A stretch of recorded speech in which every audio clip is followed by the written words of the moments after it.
Hey guys, Jay here. So today I am very excited. I'm very excited because of this DAC right here. This is the Fiio K11 R2R DAC and it only comes in at $160. You heard me right, an R2R DAC for $160. And in fact, if you get it refurbished, you can get it for $130. Now, if you don't know why I'm excited, R2R DACs have largely been an expensive endeavor, right? At least $1,000 to get the foot in the door. You can name Denafrips, Hollow Audio, Live Harmony DACs, things DACs that people have been raving about, especially from me. I love R2R DACs. So seeing a DAC that has an R2R architecture at this price point is unheard of. There's no other DAC that I've seen that does R2R at this price point. So I'm very excited. Now, I do see that there are some DACs now that's coming at a very affordable price point from Topping, that's R2R, and I'll be checking those out fairly soon. But I just wanted to get this in and check it out because $160, I had a lot of doubts about this DAC and how it's gonna sound. I just couldn't believe that an R2R DAC was gonna be done properly at this price point. But I was wrong, and I'm glad I was wrong because for $160, and not even just for the price, this just by itself, just putting the price aside for a minute, is an amazing sounding DAC. It has great tone, good sound signature that you can really appreciate. And I tested this both in my stereo setup as well as my desktop setup, and I found that they sound good in both settings, but I really love this DAC in a stereo setting. So without further ado, before I even go over the features, I want to go straight into the sound because that's, I think, what people are interested. So let's talk about the sound first. So in terms of the bass, this DAC in the bass is going to be one of the best DACs you can get at this price point. For dirt cheap, for $160, you're going to be getting really good bass performance. It's very textured and it extends very low. And it's going to be an absolute delight to hear the bass on this DAC. And why is this such a big deal? Well, that's a big deal because most DACs that I get in around this price point, around $500 and under, do not have the same kind of bass capability, especially if it's a desktop marketed based unit. So under this here, you see that it says desktop DAC and headphone amplifier in very small letters. Now, this means that this DAC was really made for desktop applications. And when DACs are made for desktop applications, for whatever reason, I found that when I hook it up to my stereo setup, the bass just goes away. Like, where is the bass? What happened? Where is the full bass that I love? The textures, the extension, it's gone compared to my full-size DACs. So, regardless of the price point, I couldn't really recommend it to my viewers. And, I got a lot of DACs in here under $500 even now that only a handful will be ever picked to be on a video. Now, DACs around this price point, it's unheard of on my channel, like usually because it never is this good. This DAC is a real standout. The mid-range is going to be full sounding. It's gonna be actually pretty black in the background, it's pretty quiet, and it's going to have this rich sound that people have come to love about R2R DACs. It's gonna be that inviting, soft, easygoing sound, but at the same time, it's going to sound full. Again, this is a big deal because most DACs that are meant for desktops and this small is going to sound a little bit lean in the mid-range to where I just can't recommend it because it's way too lean to call it a DAC for stereo. But this DAC sounded full, luscious. The vocals came out of a black background, something that I would attribute to a high-end DAC. So $160 or not, this DAC is pretty darn great sounding. Bass and mid-range. And then there's the high frequency, the treble. And this is probably one of the things that I really love about this DAC. A lot of DACs in this price range really like to impress you with detail, like to show you how much resolution it has for the money. This DAC doesn't do that. So it's not going to be analytical, it's not going to be shouting every detail in your face, yet it's going to have all the details that you will ever want to hear, just in a relaxed, easy, smooth, inviting way. to where you can listen to music for long periods of time without that ear fatigue. So that's what separates this DAC from many of the DACs under $500 or even $1,000, to be honest with you, because the soundstage, again, something that you don't really get with DACs under $1,000, under $500, right? Like, you don't get that kind of wide and deep and holographic soundstage. This does. This opens up the soundstage, and going from even my Denefrips or Live Harmony DAC to this, I found that the soundstage was pretty wide and pretty deep. I was quite surprised. It was like, not a full-on tube amplifier, but maybe like a hybrid tube amplifier, almost like that. The soundstage was pretty darn good. And what was more impressive was that within that large soundstage, imaging was pretty precise. Like the imaging, the phantom center, the depiction of instruments to the side and stuff like that was pretty intact, despite the fact that the soundstage was pretty wide and pretty deep. Again, something that I don't tend to get with DACs around this price point. It's pretty darn good. Like, it impressed me over my expectations by a lot, like by a landslide. So overall, the sound signature of this DAC is going to represent a lot of the R2R DAC sound that people have loved thus far. Now, I was skeptical, very, very skeptical that this R2R DAC for this price and this size was going to deliver the R2R DAC sound that we have come to learn and love. But it does, and that's what's so impressive about this DAC, is that it's a very musical sounding DAC for a very low price point. So I thought this DAC was amazing sounding, and in terms of the overall sound signature, it leans towards that warm side of neutral. So this isn't going to be for those that want absolute detail and that kind of Octo D90 that I reviewed, right? That detail and finesse, that this DAC doesn't have quite that kind of finesse. But man, when it comes to long listening sessions and that musicality, that inviting sound, this DAC is going to absolutely do wonders for you at this price point. However, this is not going to be a perfect DAC. There's going to be compromises at this price point, so I want to set the expectations straight. Now, that doesn't take away from the excitement of this DAC being R2R and a great sounding R2R DAC with a very good build quality for the money. Very fantastic. It comes in 3 colors as well: silver, black, and red. And even this volume knob here, it actually has this kind of texture and it's actually pretty nice craftsmanship for this price. Incredible craftsmanship for this price, I must say. But let's go over some compromises. So firstly, the headphone section is going to be the compromise. We have a 1/4 inch and a 3.5 millimeter headphone output. Now, just the fact that you get a headphone output should be a good thing on this unit, but it only outputs 3000 milliwatts at 32 ohms. Now that may sound like a lot, since that translates to something like 1.3 watts, but that's at 32 ohms, meaning most in-ear monitors and less sensitive headphones is going to be fine.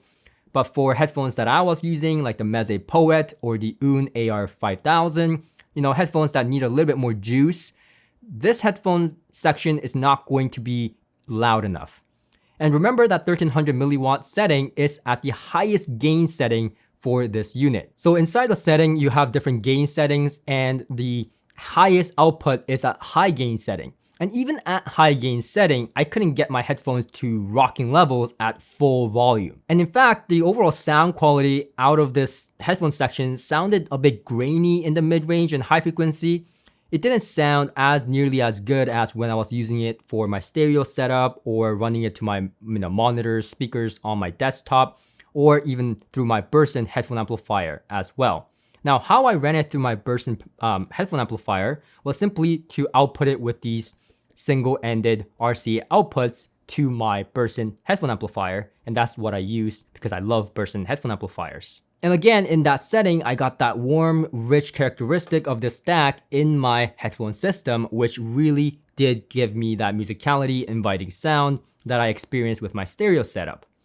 But again, going to the back here, we're going to be limited in terms of output and input selection. So again, we have only one analog output. Like I mentioned, we just have the RCA. There's no XLR output. I don't think you can even fit the XLR jack on this slim chassis. So no XLR, just RCA. And then we have coax input, which can be used for things like your CD player, CD transport, and so on. And then we have the optical input for things like your TV, your monitors, and so on. And then you have the USB input for like your computer, your streamer, and so on. Now this USB is going to be a USB Type-C. So not a full-size USB, it's gonna be a USB Type-C, but I didn't see that as a downside, to be honest with you. But you're not gonna get anything fancy here with I2S or anything like that. So pretty simple stuff. Now, we do have a 12 volt DC power input here, and you get this switching power supply that I absolutely hate. Now, this is really not a knock on this unit per se. It's a small unit. You're not going to fit a linear power supply into this small chassis here. So I get it. I get why we have this, but I'm really not a fan of these cheap, standard switching power supplies. Any price point really for high fidelity audio, but that's what we get. Now, if you do want to upgrade the power supply, you can get something like the S Booster or the Silent Angel for the DC here, but be warned, those power supplies are going to probably cost way more than even this DAC. And I guess the other kind of compromise is the oversampling feature. So this DAC can have non-oversampling and oversampling. Now, I had it in non-oversampling mode, and that's where my sound description comes from. That's how I used it. Now, I tried the oversampling mode, and it didn't sound good to me whatsoever. It sounded like it was trying to be more refined, but the high frequency was not really that refined, and it just sounded more brittle, more clinical, coming from an R2R DAC, and it just didn't click with me. The soundstage was still wide and deep, which helped, but the sound was, again, lean. Now, you might like that if you like a more lean sound on your desktop, but I definitely wouldn't recommend it even for a stereo setup. Even if you do like a lean sound in your stereo setup, I think this is way too lean when it comes to oversampling mode in a stereo setting. But that's just my personal take. I like the non-oversampling. I'll just stick with the non-oversampling on this unit. And this may be a deal breaker for you or not, depending on who you are, but this is not going to be for like those purists that want no LED and RGB in their DACs, because this does have RGB, which I personally find it to be a nice touch, especially on a desktop. I have this kind of yellow theme on my desktop, and I can change the colors of this logo to whatever I want so that I can have that matching setup going. The other thing is that, the big thing is that this DAC, you can see a volume control here, which I said was very nicely built. It's very, very nice. For the price, phenomenally built, I would say, which was not what I was expecting at this price point to have this kind of volume control. But this volume control is going to be just a microchip. You're not going to get anything special with resistor, ladder, or things like, we saw with Ever Solo. You're not going to get stuff like that with the volume control here. And in fact, you're not going to get a volume controller at all. It's just going to be this one knob here, and that's about it. And I think that's fine, because the reason this volume control is here is because you can use this as a fixed output so that it's just a solo DAC, or you can use it as a variable output to control the volume on this unit. Now, I would never advise to use this volume controller for your stereo setup. You can use it for your powered monitors on your desktop, and I've tried that. It works fine. It's fine. It sounds okay. But for stereo, this preamplifier is absolutely terrible. I really, really didn't like it. It made it sound like everything was less resolute. It made it sound like kind of wishy-washy in a way.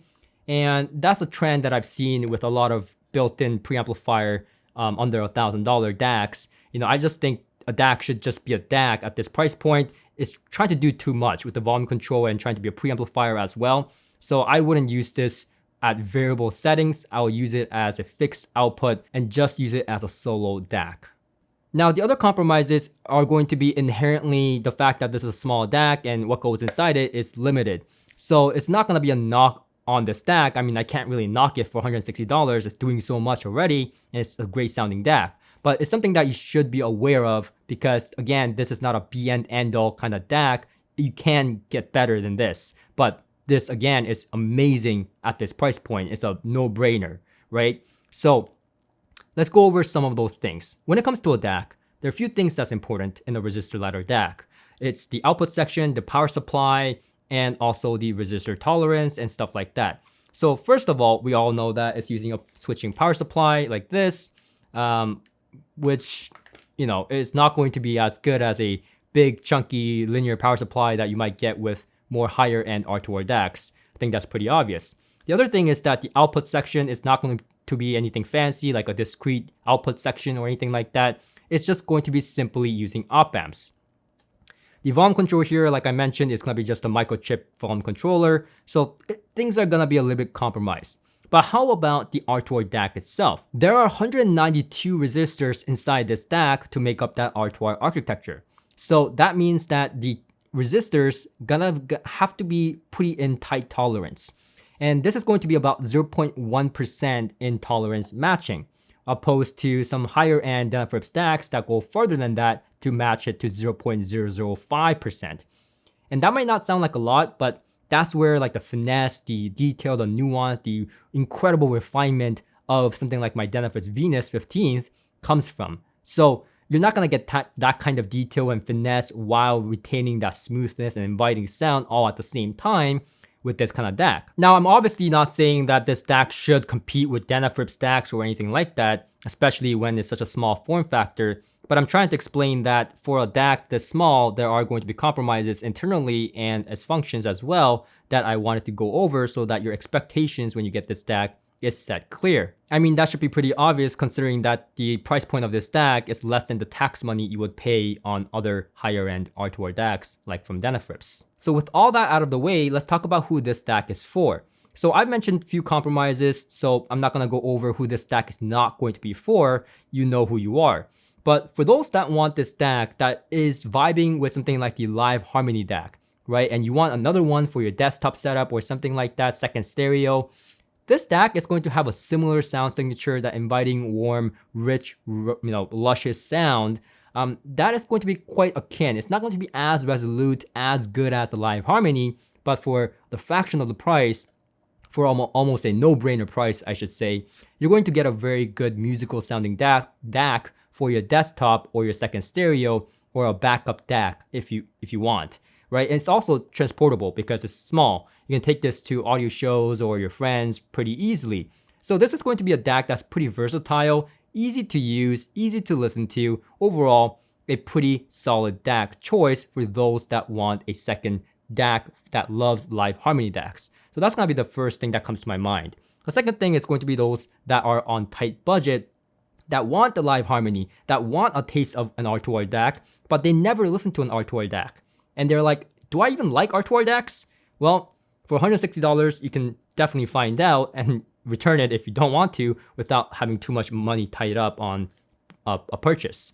So this is going to be a great entry point for those that want to try an R2R DAC. I think this is going to give you a good taste of what a good R2R DAC sound can do for you in your stereo or headphone setup. And third and last, I'm gonna say this is going to be a great gift as well. If you know someone, like anyone really, that loves music and that has a computer, this is perfect, right? Whether they listen to headphones or want to use it for their stereo monitors, this is so versatile, they're gonna love it. And especially this form factor, the RGB, there's some cool bling factor there as well. I think this will make a great DAC for those that are getting into the hobby.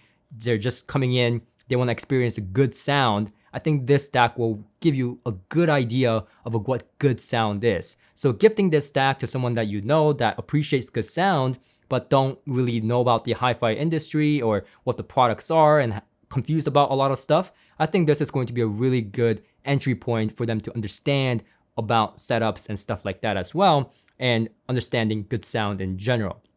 In fact, I think that it's absolutely fabulous for beginners because, like I said, if I had this few years back, when I was beginning this hobby, I would have been absolutely stoked with this sound signature. So that's pretty much it from me. I hope this video was entertaining and fun. If it was, please click that like button and subscribe for more videos like this. And hey, if you enjoyed this video, you might enjoy the next video on other R2R DACs that I have reviewed. So check those videos out as well, and I'll see you guys on my next video. Until next time.